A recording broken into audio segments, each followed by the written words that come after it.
ಕೆಲವು ಕ್ಷಣ ಮೌನ ಧ್ಯಾನ, ಶ್ವಾಸೋಚ್ಛ್ವಾಸಕ್ಕೆ ಸಮಸ್ಥಿತಿಗೆ ಬರುವವರೆಗೂ ಮಾನಸಿಕವಾಗಿ 3 ಬಾರಿ ಓಂಕಾರ ಉಚ್ಚಾರವಾಗಲಿ.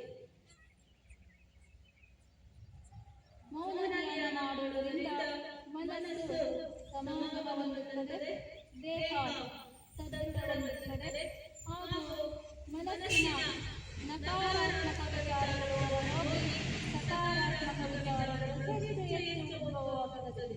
ಹಾಗಾಗಿ ಗಂಟೆಗಟ್ಟಲೆಯಾದರೂ ನಮ್ಮ ಜೀವನದಲ್ಲಿ ಮೌನ ಧ್ಯಾನವನ್ನು ಅಳವಡಿಸಿಕೊಳ್ಳಬೇಕು. ನಿಮ್ಮ ಜೊತೆಗೆ ನೀವಿರುವುದು, ನಿಮ್ಮ ಜೊತೆಗೆ ನೀವೆಷ್ಟಿರೋ ಇಡೀ ಜಗತ್ತು ನಮ್ಮ ಜೊತೆಗಿರುತ್ತದೆ.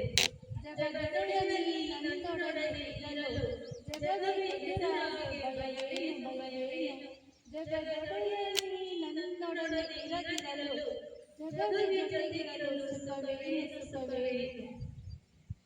ಮೌನ ಧ್ಯಾನಕ್ಕಾಯ ಗುರುವಿನ ಪ್ರಾರ್ಥನೆ ಹೇಳಿದ ನಂತರ ಇರಬೇಕು.